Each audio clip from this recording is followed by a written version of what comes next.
Eu estava ali, na mesa da cozinha que eu mesma encereguei com óleo de peroba durante 30 anos, ouvindo minha nora dizer para a sogra dela, bem alto, como se eu fosse surda ou invisível: "Essa casa precisa de gente mais nova, mãe. A gente não pode ficar preso ao passado só porque a velha não quer sair." Meu filho, meu Rodrigo, o menino que eu carreguei no colo por trilhas de barro quando a gente nem tinha estrada direito, olhou para mim e disse, com aquela voz que eu não reconhecia mais: "Mãe, a senhora entende, né? A gente está pensando em reformar tudo aqui, modernizar. Talvez seja melhor a senhora ir para a cidade, pegar um apartamentinho menor, mais perto do posto de saúde. É pelo bem da senhora mesmo." Eu segurei a xícara de café com as 2 mãos para elas não tremerem. Olhei pela janela para o pé de jabuticaba que eu plantei quando descobri que estava grávida dele. As frutas estavam maduras, pretinhas, pingando no chão. Eles não sabiam. Nenhum deles sabia. Aquele sítio, cada palmo de terra, cada tijolo daquela casa, cada cerca, cada árvore, ainda estava legalmente só no meu nome. Naquele dia, eu não respondi, mas dentro de mim eu já tinha decidido. Ninguém ia me arrancar da vida que eu construí com as minhas próprias mãos. Se você já se sentiu um peso dentro da própria família, se inscreve no canal, deixa o like e comenta: "Eu não sou descartável", para eu saber que você está aqui comigo. Meu nome é Helena, Helena Ferreira dos Santos.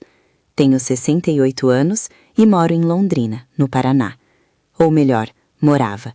Mas vou contar tudo desde o começo, porque essa história não começou naquele domingo horrível.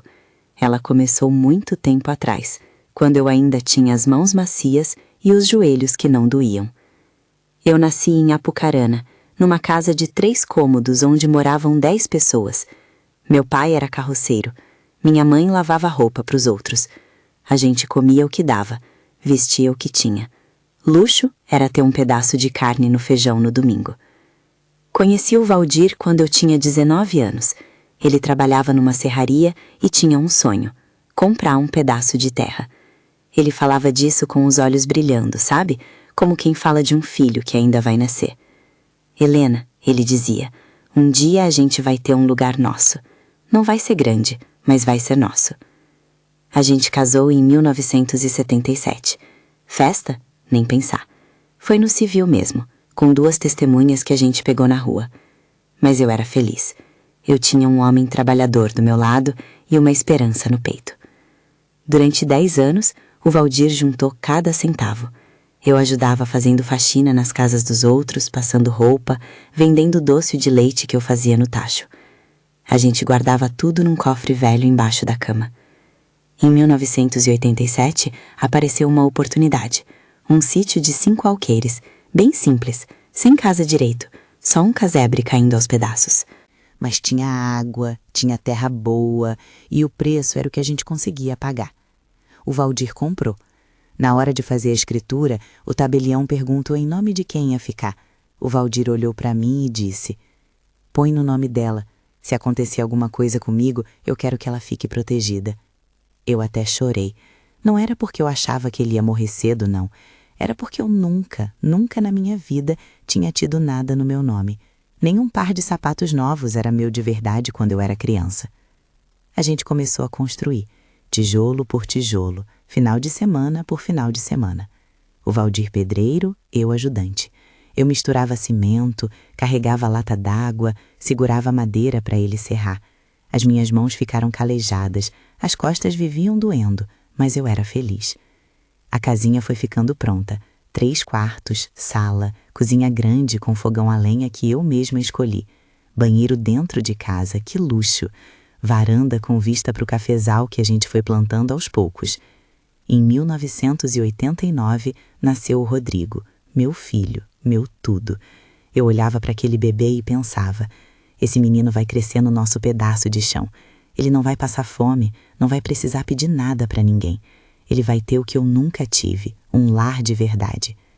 O Rodrigo cresceu correndo pelo sítio, subindo nas árvores, ajudando a gente a plantar, aprendendo a cuidar das galinhas. Ele era um menino bom, educado, carinhoso.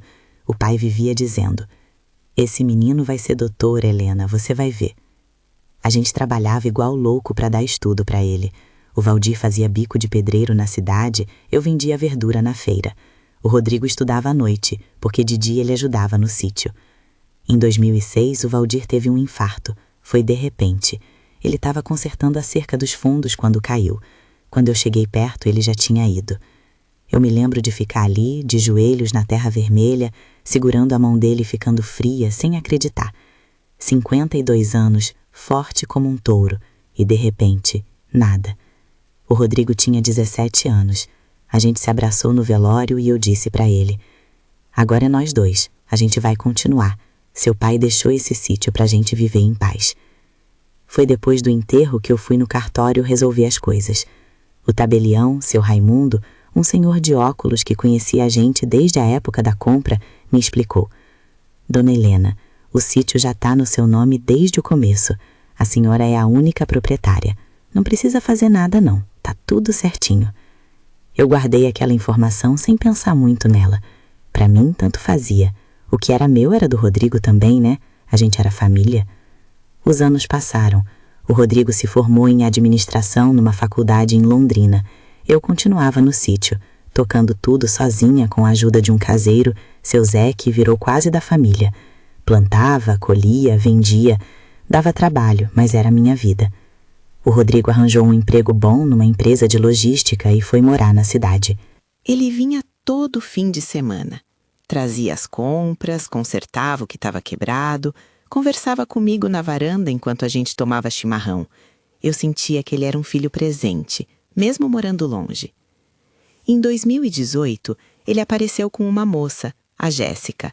Loira, magrinha, muito arrumada, unha feita, cabelo escovado, aquelas roupas de marca. Ela me cumprimentou com um beijinho no rosto e um sorriso cheio de dente branco. "Oi, sogra, que lugar lindo! O Rodrigo fala tanto daqui." No começo eu gostei dela. Ela parecia educada, chamava eu de Dona Helena, elogiava a comida.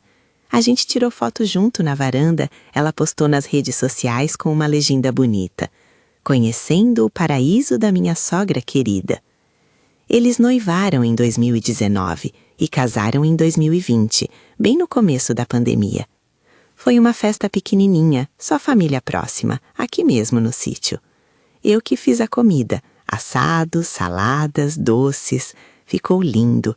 Eu chorei de emoção vendo meu filho feliz. A Jéssica, no começo do casamento, vinha sempre com o Rodrigo para os fins de semana. Mas eu comecei a notar umas coisinhas, olhares, comentários. "Ai, sogra, essa cozinha é tão antigona, né? Seria tão legal uma cozinha americana, moderna." "Nossa, esse sofá tá tão gasto. A senhora não pensa em trocar, não?" "Dona Helena, a senhora não acha que esse sítio tá grande demais para a senhora sozinha?" Eu sempre respondia na boa: "Ah, minha filha, eu gosto assim mesmo, é meu cantinho, sabe?" Mas ela insistia, e o Rodrigo começou a concordar com ela. "É, mãe, a Jéssica tem razão. A gente podia modernizar aqui, fazer uma reforma." "Não precisa, filho, tá bom assim." "Mas, mãe, a senhora não quer mais conforto? Ar-condicionado, por exemplo?" "Eu gosto do ventilador, Rodrigo, e da brisa natural." As visitas foram ficando mais tensas. A Jéssica reclamava de tudo: do cheiro do fogão a lenha, do barulho das galinhas, da poeira da terra. Ela ficava o tempo todo no celular, mandando mensagens, suspirando. Um dia eu escutei sem querer ela falando com alguém no telefone. "Ai, mãe, é muito chato aqui. Não tem nada para fazer. E a velha fica o tempo todo me vigiando." Velha. Ela me chamou de velha, como se eu não tivesse nome. Eu fingi que não ouvi, mas doeu. Nossa, como doeu. As coisas pioraram quando a Jéssica apresentou a mãe dela para mim, a Marlene, uma mulher cheia de opinião, daquelas que fala alto e acha que manda em tudo. "Nossa, Helena, que sítio maravilhoso! Deve valer uma fortuna." Eu não gostei da forma como ela falou, como se estivesse calculando o preço. É fruto de muito trabalho, eu respondi. Imagino, você tem sorte de ter um lugar desses. Eu morro de vontade de sair da cidade, mas não tenho condições. Ela falou olhando para Jéssica, e eu vi alguma coisa passar entre as duas, um olhar que eu não consegui decifrar. Depois desse dia, a Marlene começou a aparecer junto com a Jéssica, e sempre tinha algum comentário. Ai, que delícia esse ar puro! Eu me sinto até rejuvenescida aqui. Helena, você não se sente sozinha demais nesse casarão? Imagina quando você ficar mais velhinha, não vai ter condições de cuidar disso tudo. O Rodrigo começou a mudar. Ele que sempre me abraçava quando chegava, agora mal me cumprimentava. Ficava mais tempo com a Jéssica e a sogra, rindo, fazendo planos, enquanto eu ficava na cozinha preparando comida que eles mal elogiavam. Um sábado, eu estava na horta quando escutei a Jéssica falando com o Rodrigo na varanda. Amor, seu pai deixou isso tudo pro seu também, né? A gente tem direito de querer morar aqui. Jé, é da minha mãe. Respeita. Eu tô respeitando, mas ela não vai viver para sempre, Rodrigo. E a gente precisa pensar no nosso futuro, nos nossos filhos. Vamos conversar sobre isso depois. Meu coração gelou. Eles estavam planejando minha vida, meu futuro, como se eu fosse um móvel velho que precisava ser substituído. As pressões começaram a ficar mais claras. Mãe, a senhora já pensou em morar num lugar menor? Um apartamento na cidade, perto dos médicos, do mercado? Eu não quero, filho. Eu gosto daqui. Mas, mãe, a senhora não acha que tá pesado? Todo esse trabalho? O seu Zé me ajuda. Eu dou conta. A senhora tem 68 anos, mãe. Precisa descansar. Eu descanso, do meu jeito. A Jéssica começou a trazer revistas de decoração, mostrar fotos de casas modernas, falar em reforma. A Marlene começou a comentar que na cidade não tinha segurança para uma mulher mais velha sozinha, que era melhor ela morar no sítio onde tinha gente por perto. Gente por perto. Tradução, ela queria morar no meu sítio. Num domingo de setembro, aconteceu a primeira coisa realmente grave. A Jéssica chegou com um monte de planta, vasos, pedras decorativas. Começou a mexer no meu jardim sem pedir permissão. Sogra, não se preocupa não, eu só vou dar uma modernizada aqui. Ela arrancou minhas roseiras, as roseiras que o Valdir plantou para mim no meu aniversário de 40 anos. Arrancou tudo e colocou umas pedras brancas e uns cactos. Eu chorei. Chorei escondida no quarto, mordendo o travesseiro para ninguém escutar. Quando o Rodrigo viu, ele não fez nada. Não defendeu as roseiras, não defendeu a mim. Só deu de ombros e disse: ficou mais moderno, mãe, dá menos trabalho. Mas não era trabalho, era memória, era história, era amor. As coisas foram piorando. A Jéssica começou a levar amigos dela pro sítio sem avisar. Faziam churrasco, festa, bagunça. Eu tinha que limpar tudo depois. Ela nem pedia permissão. Tratava o lugar como se fosse dela. Sogra, a senhora não se importa, né? Só trouxe uns amigos para conhecer. Eu me importava, mas quando eu falava alguma coisa, o Rodrigo ficava do lado dela. Mãe, não custa nada. A Jéssica só quer aproveitar. Aproveitar o quê? A casa que eu construí? O lugar que eu paguei com o meu suor? A Marlene começou a aparecer com mais frequência. E sempre com aquela conversa. Ai, Helena, como você aguenta ficar sozinha aqui? Eu ficaria com tanto medo. Eu não tenho medo. Mas, filha, e se você passar mal, quem vai te socorrer? Tenho telefone, tenho vizinhos. Não é a mesma coisa que ter família por perto. Um dia ela falou na frente do Rodrigo. Sabe, Rodrigo, eu tava pensando, com a situação difícil que eu tô pagando aluguel na cidade, não seria melhor eu vir morar aqui com a Helena? Assim ela não fica sozinha e eu economizo. Eu gelei. Marlene, obrigada, mas eu prefiro ficar sozinha mesmo. Mas, Helena, seria bom para você também, em companhia. Eu disse que não. O Rodrigo me olhou com uma cara que eu nunca tinha visto. Decepção. Como se eu estivesse fazendo algo errado. Mãe, não custa pensar, né? Rodrigo, essa casa é minha. Eu decido quem mora aqui. A Jéssica bufou. A Marlene ficou vermelha e o clima azedou de vez. Depois desse dia, eles começaram a me tratar diferente. Mal falavam comigo. Quando falavam, era com rispidez, com impaciência.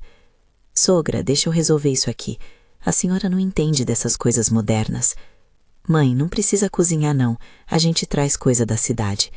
Como se eu fosse incapaz, como se eu fosse inútil. Num sábado de novembro, eu estava na cozinha quando escutei uma conversa na sala. A Jéssica, o Rodrigo e a Marlene. Eles não sabiam que eu estava perto. Rodrigo, você precisa ter uma conversa séria com sua mãe. Ela não pode ficar ocupando esse espaço todo sozinha enquanto a gente se vira na cidade. Jé, ela é minha mãe. E eu sou sua esposa. Você tem que escolher, amor. Ou você põe ordem na situação, ou eu que vou fazer isso. Minha filha tem razão, Rodrigo. Você é homem, é chefe da família agora. Sua mãe já viveu a vida dela. Agora é a vez de vocês. Eu senti o chão sumir debaixo dos meus pés. Já viveu a vida dela, como se eu tivesse prazo de validade. O Rodrigo ficou em silêncio por um tempo. Depois disse: tá bom, eu converso com ela. Eu voltei pro quarto com as pernas bambas. Sentei na cama e fiquei olhando pro teto, sentindo a casa inteira pesar em cima de mim. 2 dias depois, o Rodrigo pediu para conversar comigo sério. A Jéssica estava junto, a Marlene também. Mãe, senta aqui. A gente precisa conversar sobre o futuro. Eu sentei. Meu coração já estava disparado. Mãe, a senhora sabe que a gente te ama muito, né? Quando alguém começa assim é porque vem bomba. Mas a gente tá preocupado com a senhora. Esse sítio tá ficando grande demais, pesado demais. A senhora não tem mais idade para isso. Eu tenho idade pro que eu quiser, Rodrigo. A Jéssica se intrometeu. Sogra, não leva pro lado pessoal. É só que a gente tá pensando no melhor pra senhora. Um apartamento na cidade, com mais conforto, segurança. Eu não quero. A senhora precisa pensar melhor. A Marlene falou irritada. Isso aqui é uma responsabilidade. Conta de luz, água, manutenção. E a senhora com essa aposentadoria michuruca? A aposentadoria é minha, as contas são minhas e eu dou conta. O Rodrigo suspirou impaciente. Mãe, a gente não tá pedindo pra senhora sair amanhã. É só pra senhora ir se preparando, porque a gente vai precisar desse espaço. A Jéssica tá querendo engravidar, a gente vai precisar de lugar pra família crescer. E tem o apartamento lá da cidade que a gente viu. A Jéssica completou toda animada como se tivesse me oferecendo um presente. Pertinho do mercado, da farmácia, tudo fácil pra senhora. Vocês já foram ver apartamento pra mim sem me consultar? A gente tá tentando ajudar, a Jéssica disse, elevando a voz. Eu não pedi ajuda. A Marlene se levantou nervosa. Escuta aqui, Helena. Você pode até ser a mãe dele, mas ele tem esposa agora, tem família nova. Você precisa aceitar que as coisas mudaram. Mudaram pra você também, Marlene? Porque até onde eu sei, você não é família dessa casa. Ela ficou roxa de raiva. A Jéssica levantou também. A minha mãe é família sim, e ela vai morar aqui com a gente quando a senhora sair. Silêncio. Foi aí que eu entendi tudo. O plano inteiro. Me tirar, colocar a Marlene, transformar o meu sítio no paraíso delas. O Rodrigo não disse nada, não me defendeu, não mandou elas calarem a boca. Só ficou ali, olhando pro chão, fraco. Rodrigo, eu disse com a voz tremendo, você vai deixar sua esposa falar assim comigo, na minha própria casa? Ele levantou os olhos e o que eu vi ali me partiu. Irritação. Mãe, elas têm razão. A senhora tá sendo egoísta. A senhora teve a vida inteira aqui. Agora é a nossa vez. Nossa vez. Como se a vida fosse um jogo de tabuleiro e meu turno tivesse acabado. Sai daqui, eu disse baixinho. Mãe. Sai daqui, todos vocês! Eles saíram. Mas antes, a Jéssica se virou e disse: a senhora vai se arrepender de ser teimosa, sogra, porque a gente não vai desistir. Esse sítio vai ser nosso, com a senhora ou sem a senhora. Eu tranquei a porta e desabei. Chorei horas. Chorei pelo meu filho que não me reconhecia mais. Chorei pela vida que eu construí e que agora queriam tomar de mim. Chorei de medo, de solidão, de humilhação. Se essa parte já apertou seu peito, comenta, chega de humilhação. E manda essa história para alguém que precisa abrir os olhos. Nos dias seguintes eles voltaram e a pressão ficou pior. Apareceram com um papel. Só uma procuração, mãe, para facilitar as coisas, pra gente poder resolver as contas, os documentos da casa. Eu não assinei. Apareceram com outro papel. Um acordo de família, mãe, dividindo o sítio certinho entre a gente. Tudo legal. Eu não assinei. Começaram a fazer mudanças sem pedir. Trouxeram móveis novos, tiraram os meus móveis velhos e colocaram na garagem, como se fosse lixo. Aquela mesa de madeira que o Valdir fez com as próprias mãos? Garagem. O armário que a gente comprou com o primeiro dinheiro da colheita? Garagem. Eu protestei. Eles ignoraram. A senhora não precisa mais dessas coisas antigas, sogra. A gente trouxe coisas melhores. Melhores. Como se memória tivesse preço. Como se amor pudesse ser trocado por uma mesa de vidro frio. A Marlene começou a dormir lá. É só até eu achar um lugar, Helena. Mas ela ia ficando, ocupando o quarto que era do Rodrigo quando ele era criança, usando minha cozinha, meus pratos, minha comida. Ela nem agradecia. Tratava o lugar como se fosse hotel. Deixava tudo bagunçado, mandava eu fazer café para ela, reclamava da comida. Helena, esse feijão tá sem sal. Então coloca sal, Marlene. Nossa, que rispidez. Tô só comentando. O Rodrigo ficava vendo tudo e não fazia nada. Ele tinha virado um estranho, um homem que eu não conhecia. Numa noite, eu estava deitada no meu quarto quando escutei eles conversando na sala. O Rodrigo, a Jéssica e a Marlene. Eles achavam que eu estava dormindo. Quanto tempo a gente vai ter que aturar isso, Rodrigo? Jé, calma. Calma nada. Ela tá impossível. A gente precisa resolver isso de uma vez. Eu tenho uma ideia, a Marlene disse. Eu consegui ouvir pelo vidro da janela. A gente cerca ela, torna a vida dela tão difícil aqui que ela mesma vai querer ir embora. Como assim? Para de fazer as coisas para ela. Para de comprar as coisas que ela gosta. Trata ela com frieza. Ela é velha, Rodrigo. Ela não aguenta a pressão. Logo, logo ela desiste. Eu ouvi o Rodrigo suspirar. E depois, tá bom, vamos fazer isso. Naquela noite, pela primeira vez, eu senti medo não de perder o sítio, mas de perder a mim mesma. E foi aí que eu tomei uma decisão. Eu não ia deixar. Não ia deixar eles me quebrarem. Não ia deixar eles me transformarem em nada. No dia seguinte, terça-feira de manhã, eu acordei antes do sol. Me vesti, peguei minha bolsa e fui para a cidade, sozinha. Entrei no cartório com as pernas tremendo. Seu Raimundo, o tabelião, ainda estava lá. Mais velho, mais curvado, mas com o mesmo olhar atento de sempre. Dona Helena, que surpresa boa! Eu sentei na frente dele e desabei. Seu Raimundo, eu preciso de ajuda. Contei tudo. A pressão, as humilhações, os papéis que queriam me fazer assinar. Ele escutou com uma cara cada vez mais séria. Dona Helena, esse sítio está no nome da senhora desde 1987. Só da senhora. Ninguém mesmo, pode tirar isso da senhora sem sua autorização expressa. E olha, autorização expressa significa papel assinado em cartório com testemunhas. Qualquer papel que a senhora assinar em casa sem testemunha do cartório não vale. Mas e se eles me forçarem? Não podem, seria crime. Extorsão, constrangimento ilegal. A senhora pode procurar a polícia, pode procurar um advogado. Eu não tenho dinheiro para advogado. Tem defensoria pública, Dona Helena. E tem uma advogada aqui que é amiga minha. Faz trabalho voluntário para idosos. Ela vai te ajudar. Ele anotou o nome. Doutora Mariana Lopes. Eu saí do cartório com um papel na mão, a certidão atualizada do sítio, provando que tudo, absolutamente tudo, estava no meu nome. Fui direto no escritório da doutora Mariana, uma moça jovem, uns 35 anos, de óculos, olhar firme. Contei tudo de novo. Ela foi fazendo anotações, franzindo a testa.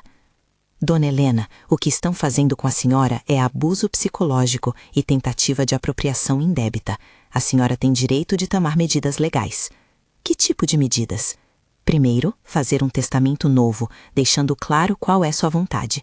Segundo, registrar tudo em ata notarial, as pressões, as ameaças, os papéis que tentaram fazer a senhora assinar. Terceiro, se necessário, pedir medida protetiva para impedir que eles entrem na propriedade sem sua autorização. E quarto, a senhora pode até vender o sítio se quiser e fazer o que bem entender com o dinheiro. Vender. Eu nunca tinha pensado nisso, mas a palavra ficou ecoando na minha cabeça. Eu vou fazer tudo o que a senhora falou. O testamento, a ata, tudo. Ótimo, a gente começa amanhã. Eu voltei para o sítio com a cabeça erguida pela primeira vez em meses. Guardei os papéis no meu criado mudo, tranquei a chave, mudei a senha do meu celular, tranquei a porta do meu quarto por dentro quando fui dormir. Eles perceberam a mudança. Não sei como, mas perceberam. Onde a senhora foi hoje, sogra? Resolvi uns assuntos meus. Que assuntos? Assuntos meus, Jéssica. O Rodrigo me encarou. Mãe, a senhora tá escondendo alguma coisa? Tô vivendo minha vida, Rodrigo. Ou isso agora também precisa de autorização? A Marlene soltou uma risada curta, sem graça. Olha a independência da senhora. Parece até que tem alguma carta na manga. Eu não respondi. Só fui pra cozinha fazer meu café. Os dias seguintes foram tensos. Eles conversavam baixo quando eu passava. Ficavam me olhando com desconfiança. A Jéssica revirou minha bolsa quando eu estava no banheiro. Eu sei porque deixei uma marca, um fio de cabelo na posição da fechadura. O fio tinha saído. Eles estavam ficando desesperados. E desespero faz as pessoas mostrarem quem realmente são. Numa sexta-feira à noite, eles marcaram uma reunião de família. Convocaram até um primo da Jéssica que era entendido de direito. Sentaram todo mundo na sala, me cercaram. Mãe, vamos resolver isso hoje, de uma vez por todas. A Jéssica botou mais um papel na minha frente. É simples, sogra. A senhora passa o sítio pro nome do Rodrigo. Fica morando aqui até quando quiser, mas legalmente o dono é ele. Assim, quando a senhora falecer, não tem problema de inventário, não tem burocracia. E eu ganho o que com isso? Eles se entreolharam. A senhora ganha tranquilidade. Eu tenho tranquilidade. Tenho meu nome na escritura. O primo da Jéssica, um rapaz magrelo de barba rala, se intrometeu. Dona Helena, com todo respeito, mas a senhora está sendo imprudente. Inventário é caro, demora anos. Se a senhora passar em vida, facilita tudo. Facilita pra quem? Pra todo mundo? Ou facilita só pra vocês me botarem pra fora depois? A Jéssica bateu a mão na mesa. Ninguém vai botar a senhora pra fora. A gente só tá tentando organizar as coisas. Organizar? Vocês estão tentando me roubar. Silêncio pesado. O Rodrigo levantou, vermelho. Mãe, como a senhora pode falar uma coisa dessas? Eu só tô falando a verdade, Rodrigo. Vocês querem tirar o que é meu. Querem me transformar em hóspede na minha própria casa. Acham que eu sou velha demais, burra demais, fraca demais pra perceber. A Marlene também levantou, apontando o dedo pra mim. Você é uma egoísta, Helena. Uma velha egoísta que não pensa em mais ninguém. Seu filho merece esse sítio. Ele é seu sangue. Sangue que não me respeita não vale nada. A Jéssica começou a gritar. A senhora vai se arrepender. A gente vai conseguir esse sítio de um jeito ou de outro. Saiam da minha casa. Essa casa vai ser nossa. Saiam. O Rodrigo me olhou com um ódio que eu nunca tinha visto e disse com a voz baixa e gelada. Se a senhora não assinar esse papel, a senhora vai ver o que é bom. A gente vai tornar a vida da senhora um inferno. A senhora não vai ter paz nem para dormir. E quando a senhora morrer, porque a senhora vai morrer, velha como é, a gente vai ficar com tudo mesmo. Então é melhor a senhora facilitar agora. Ele tinha acabado de ameaçar a própria mãe. Tinha desejado minha morte. O menino que eu carreguei no colo. O menino que eu dei a vida inteira. Eu tremia inteira, mas consegui falar. Saiam da minha casa, agora, ou eu chamo a polícia. Eles saíram, batendo porta, xingando. Ouvi o carro deles indo embora, os pneus cantando no chão de terra. Eu tranquei todas as portas, todas as janelas. Sentei no chão da cozinha e chorei até não ter mais lágrimas. Mas no meio do choro, uma coisa nasceu dentro de mim. Uma coisa que eu não sabia que eu tinha. Coragem. No sábado de manhã, eu liguei para a doutora Mariana. Eu quero vender o sítio. A senhora tem certeza? Tenho. Eu não aguento mais. Tudo bem. Vou providenciar tudo. Mas, dona Helena, quando a gente anuncia a venda, eles vão saber. Vão pressionar mais ainda. A senhora precisa estar preparada. Eu tô. Na segunda-feira, eu fui no cartório. Fiz o testamento. Deixei tudo, absolutamente tudo, para uma instituição de amparo a idosos carentes. Não deixei nada pro Rodrigo, nenhum prego. Na terça, fiz a ata notarial, registrando todas as ameaças, todas as pressões, com data, hora, testemunhas. Na quarta, coloquei o sítio à venda. Uma placa enorme na entrada. Vende-se. O Rodrigo apareceu em menos de 2 horas, vermelho, suando, descontrolado. Mãe, o que a senhora fez? Eu estava sentada na varanda, tomando chimarrão. Calma. Pela primeira vez em meses. Calma. Tô vendendo o que é meu. A senhora não pode fazer isso. Posso, e tô fazendo. A Jéssica chegou logo atrás, chorando de raiva. A senhora é uma louca, uma velha louca. Jéssica, abaixa o tom, ou eu chamo a polícia por perturbação. Ela ficou mais louca ainda. Chama! Chama a polícia! Eu vou processar a senhora! Isso é herança do Rodrigo! Foi aí que eu tirei os papéis da bolsa. A escritura, o testamento, a ata notarial com todas as ameaças documentadas. Herança? Rodrigo não tem herança nenhuma, porque esse sítio é meu, sempre foi. E eu deixei tudo para caridade. Vocês não vão ter nada. Silêncio mortal. O Rodrigo ficou branco. Pegou os papéis da minha mão, leu, 1 vez, 2, 3. Mãe, a senhora tirou minha herança? Você tirou meu respeito primeiro. Mas eu sou seu filho. E eu sou sua mãe. E você me desejou a morte, você ficou do lado de quem me humilhou, me ameaçou, tentou me roubar. Você deixou de ser meu filho no dia em que decidiu que eu era descartável. A Jéssica começou a gritar histericamente. A Marlene apareceu e gritou também. Ameaçaram processo, ameaçaram escândalo, ameaçaram tudo. Eu peguei o telefone e liguei para a polícia. Alô? Eu preciso de ajuda. Tem 3 pessoas invadindo minha propriedade e me ameaçando.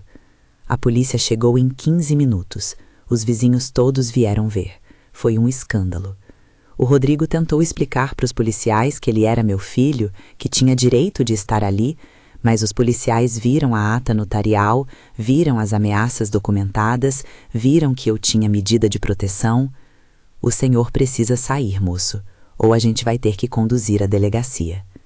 Eles saíram, mas antes o Rodrigo se virou para mim e disse: a senhora vai morrer sozinha, sem família, sem ninguém, e eu não vou estar lá. Eu não vou carregar seu caixão. A senhora jogou tudo fora. E eu, com a voz firme, a cabeça erguida, olhando nos olhos dele, respondi: eu não joguei nada fora, Rodrigo. Eu salvei o que restava de mim. Naquele dia, eu não perdi um filho. Eu me encontrei como mulher. E pela primeira vez na vida, eu escolhi ficar do lado de quem sempre me faltou. Eu mesma. O sítio foi vendido em 3 semanas. Comprei uma casa pequena, simples, mas confortável, em Londrina mesmo. 2 quartos, quintal com uma jabuticabeira que me lembrou a do sítio. Paguei à vista com o dinheiro da venda.